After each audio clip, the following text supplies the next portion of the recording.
Rouge's big naturals, or lack of them, has sparked a controversy surrounding the newly released Sonic X Shadow Generations. Now, to some the controversies may seem minor, but I think they paint a larger picture about a slightly concerning direction Sega as a whole may be taking. On the surface, it may seem like a bunch of internet people fighting over the chest of an anthropomorphic bat, but I'd say this debacle has a whiff of something sinister in the air. So, if you're as passionate about big naturals as I am, this video may be worth your time.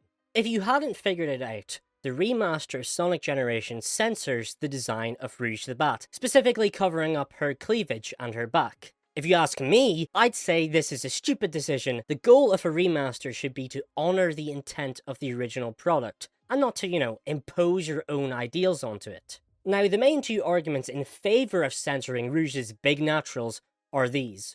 Argument 1, Sonic is a game for kids, and having cleavage present would be inappropriate for young children playing the game. 2, this design objectifies Rouge, and some would say that makes it sexist. I pretty much have the same response to either argument. Are real women with large breasts problematic? Should they not be allowed around children? Should they be covering up out of shame of having naturally large breasts? I don't know about you, that doesn't sound very feminist to me. Seriously, we need to stop with defeminizing female characters. It serves no purpose other than appeasing the small group of land whales that resent this. Feminine features aren't problematic, and Sega shouldn't conform to the tiny amount of twisted ideologues that say otherwise. Besides, the idea that the new generation of Sonic fans will be robbed of the same experience Child Silas had when first encountering Rouge's feminine form, that breaks my heart. A large amount of the Twitter rhetoric surrounding this likes to parrot the same phrase. It's just a few pixels. Why do you care? And also, the Gooners will be so mad about this. Right, so it's apparently not a big deal. Then why was a change made? Clearly some consultancy genius was uncomfortable enough with the character design to make the change in the first place. And as for the Gooner remarks, let me quote this all-timer tweet. People will genuinely come on here and say everything around me has to be objectively ugly, or I will compulsively self-pleasure, and then get mad when you don't let them project that onto you. Wise words. Wise words. The second controversy surrounds Amy, and alterations made to her interactions and character profile. Now, to be quick about it, the main change in her character profile is that the sentence she even claims to be Sonic's girlfriend had been changed to Sonic inspired her to be her very best. Now, personally, I actually prefer this. From a young age, I simply never enjoyed the gag of Amy being freakishly obsessed with Sonic. It just annoyed me, and I found it very two-dimensional. Now, there have also been further changes, such as a scene where Sonic is holding Amy away as he talks. That's now been altered to her offering up cupcakes for his birthday, which is, quite nice of her. And yes, I also prefer the changed scene to the original.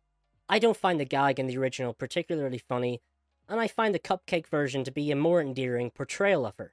I have seen people cry woke on this, and I'm just not sure. I understand where they're coming from with the point of the traditional heterodynamic being undermined, but I just don't quite see that. If it was truly woke, Amy would be an obnoxious girl boss, and there's no way her profile would be allowed to say that she was inspired by a male character. This side of the controversy doesn't concern me as much as the Rouge aspect, and whilst I'm not immediately labeling this part as progressive pissery, I do have some other things I'll get into that do make me a little suspicious of these changes. But all in good time. I will cap off the Amy section with this. Whilst I prefer the changes myself, I like giving Amy a personality outside of Sonic, I wouldn't have made the changes if I were running things. When remastering a game, the goal is to uphold the original creative vision, not to impose your values and change things to what you think is better. That's not your job here. I believe it'd be disrespectful to the creative team to do that. Yes, you can polish up the gameplay, but the original creative vision should be upheld as much as possible. That goes for Amy's character and Rouge's big naturals. Let's turn to another Sega IP, Metaphor ReFantazio, an Atlas-made RPG that released earlier this month. The first controversy surrounding this title arose when the demo released regarding a line of dialogue from Gallica. I'll have the image up on screen, but essentially the issue people had was that the original Japanese line is a soft and friendly offer of assistance, whilst the English line has her cockily degrading the protagonist and assuming that he already needs help. It is worth noting that the direct Japanese translation is provided by machine translation. Once people caught wind of this line, they went straight to the localizer's Twitter and sent her messages of varying politeness, causing her to private her Twitter, and it's her right to do that. Alright, so looking at her bio, there's a lot of labels here that are typically associated with a certain side of the political spectrum. You can take a look for yourself here, but she's allowed to have these labels if she wants.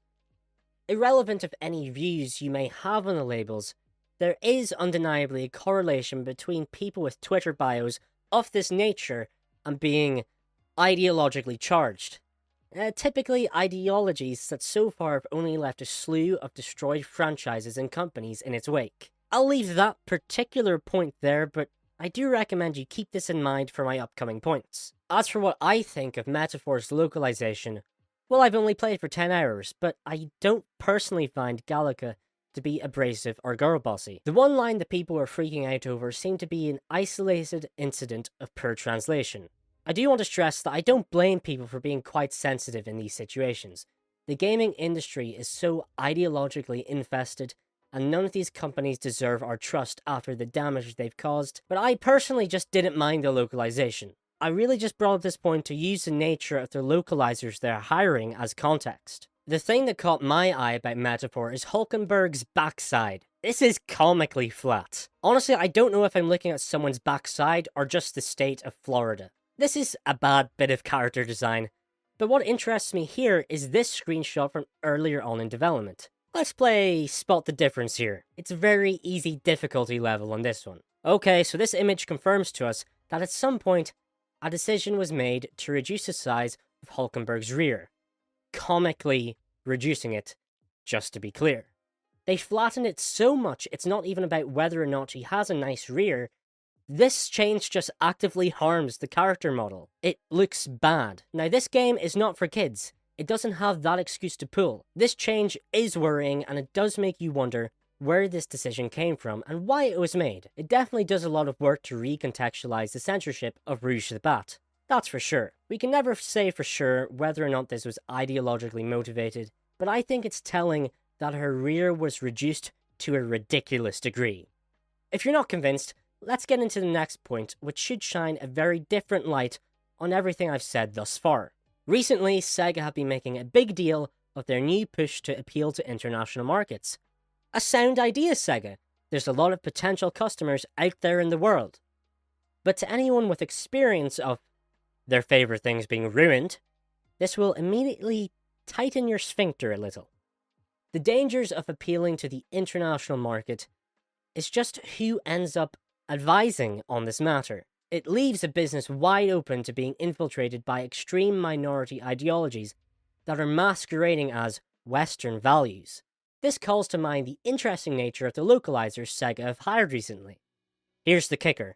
Sega, in all their wisdom, have become a client of the Hit Detection Consultancy Agency. If you haven't heard of them, they're just another Sweet Baby Inc. and exist to impose far-left wokeism into every piece of art that they get their hands on, subsequently leading to the demise of their clients. My only experience with Sweet Baby Inc. is how they meddled with the story of Spider-Man 2 on the PS5. Their continued involvement with that series has killed any future interest from me in the franchise, and there are many who feel the same way. And that's a bit of a problem for Sony, seeing as Spider-Man was a large motivating factor for people to buy their console. This is anecdotal, but it's a common anecdote, and it could be a taster for what Sega could be facing in the future. If you're wondering about Hit Detection's track record, they're the reason the Silent Hill 2 remake messed up Angela's model, and also hit her with the infamous DEI chin, whilst also removing the sex appeal of the character, which was actually, a key theme in the story. Not to mention they proudly boast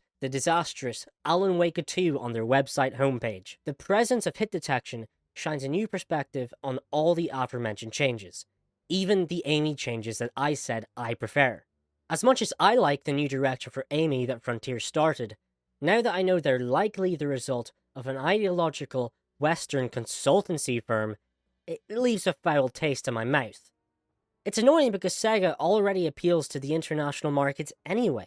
Sonic, Yakuza, and Persona have been gaining great momentum outside of Japan, and they risk losing what makes those great simply by being fooled by consultancy firms into thinking that the international market has the same values as a small group of chronic activists in Los Angeles, hell-bent on bending every piece of art in the world to their message. Everything I've brought up is a problem, and I'm sure there's more that I just haven't picked up.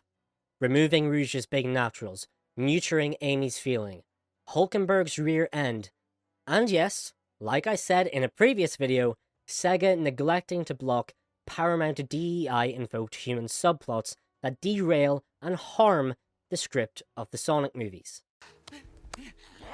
These are all warnings that we absolutely should take into account when purchasing future Sega products. People will try to tell you that these are all minor things. Oh, it's just a few pixels of her costume. You're being silly. That's how they gaslight you into letting them destroy the stories you love. I fell for this trick once upon a time, but I'm not falling for it again. I love what Sega produces, and I'm not, absolutely not letting the ideologues take this from me without a fight. Censorship is bad. Neutering your art for fear of backlash from a vocal minority is bad. Altering your work for an international market will take away what people liked about you in the first place, and remove the international appeal you already had anyway, whilst alienating your domestic fanbase. I'm worried Sega might try to replace their current audience with another that they falsely believe exists. And believe me, I've seen how that goes. Henry, get away from him. Them. What? Me. What? I'm them. You're who? You're who? I suppose the question is, how far will Sega go? Well, the spotlight has been shone directly on these consultancy firms, and gamers now know exactly what we should be avoiding. And we're definitely doing a pretty good job with the avoidance. It's worth noting that the controversy of the wokeification of Western gaming has reached the attention of the Japanese, after they heard about how Assassin's Creed Shadows disrespects their culture and desecrates their history. They're absolutely livid at that game, and are certainly on high alert to any Western nonsense right now.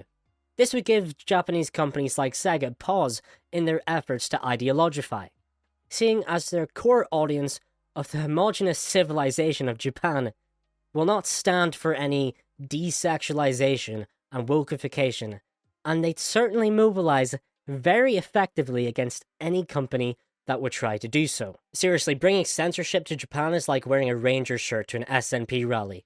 It will not go well for you.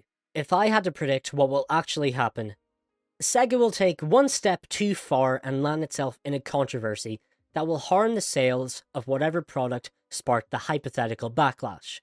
From there, they hopefully realize that woke Western consultancy firms aren't actually the answer to lining their pockets, and would go back to the previous strategy of just making good video games. What a thought. But if they continue on this dark path, it could lead to the gradual implosion of Sega, and all of the positive momentum it built up through its many IPs. I hope they don't burn it all to the ground. The real test for Sega will be Persona 6. If there's a single whiff of DEI or ideological Westernism, that could spark up a huge controversy surrounding Persona 6. So it is just all eyes on Persona 6. I will be watching Sega very closely, and hopefully you will be too. Have a good day.